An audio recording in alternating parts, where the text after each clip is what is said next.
नमस्कार, मैं सौरभ शुक्ला और आप देख रहे हैं न्यूज़ 18। खाड़ी देशों में एक बार फिर युद्ध के बादल गहरे हो गए। अमेरिका और ईरान के बीच चल रहा अस्थायी सीजफायर पूरी तरह से टूट चुका है। अमेरिकी सेंट्रल कमांड ने ऐलान किया है कि उसने होर्मुज जल डमरू मध्य में ईरान की घेराबंदी यानी नौ सैनिक नाकेबंदी फिर से शुरू कर दी है। इतना ही नहीं, अमेरिका ने ईरान के सैन्य ठिकानों पर ताबड़तोड़ मिसाइलें भी बरसाई हैं। इसके जवाब में ईरान ने भी चुप बैठने के बजाय ऑपरेशन अल नसर 2 शुरू कर दिया है और अपनी सबसे खतरनाक मिसाइलें समंदर में दाग दी हैं। इस कदम से पूरी दुनिया में हड़कंप मच गया है और ग्लोबल मार्केट में तेल संकट का खतरा फिर से बढ़ गया है।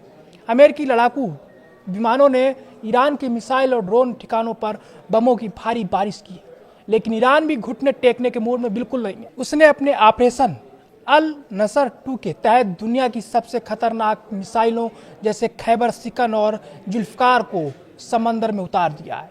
इस खतरनाक जंग की पूरी दुनिया की सांसें थम गई हैं।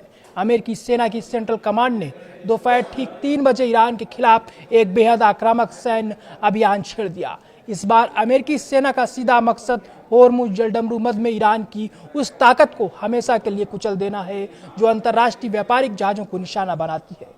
राष्ट्रपति डोनाल्ड ट्रंप ने साफ कर दिया है कि ईरान के बंदरगाहों की घेराबंदी तब तक नहीं हटेगी जब तक ईरान पूरी तरह झुक नहीं जाता।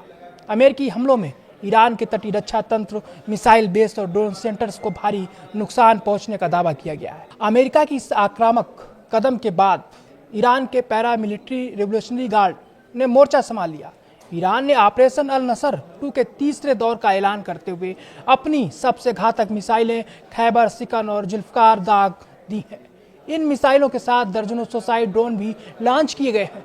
ईरान ने साफ चेतावनी दी है कि जो भी जहाज उसकी संप्रभुता का उल्लंघन करेगा उसे समुद्र में ही डुबो दिया जाएगा। ईरान की इस आक्रामक रुख से बहरीन, कुवैत और जॉर्डन जैसे पड़ोसी देशों में भी जंग का खतरा मंडराने लगा है। मध्य पूर्व में गहराते तनाव के बीच ईरान के IRGC ने बहरीन और कुवैत में सैन्य ठिकानों पर हमले का दावा करते हुए एक सनसनीखेज बयान जारी किया है। IRGC के आधिकारिक बयान के अनुसार उनके बलों ने बहरीन के शेख ईसा बेस पर बड़ी कार्रवाई करते हुए दुश्मन के जहाजों और लड़ाकू विमानों के पुर्जों व हथियारों से भरे कई गोदामों को पूरी तरह नष्ट कर दिया है। साथ ही कुवैत के अली अल सलेम बेस पर भी हमला कर उस रनवे को निशाना बनाया है जहां अमेरिकी MQ-9 ड्रोन तैनात थे, जिसके परिणाम स्वरूप वहां मौजूद कई टोही ड्रोन पूरी तरह तबाह हो गए। इस पूरी जंग के बीच डोनाल्ड ट्रंप ने एक चौंकाने वाला फैसला भी लिया है। पहले उन्होंने होर्मुज से गुजरने वाले जहाजों पर 20% की भारी फीस लगाने की धमकी दी थी, लेकिन नाकेबंदी शुरू होने से ठीक पहले उन्होंने इसे वापस ले लिया।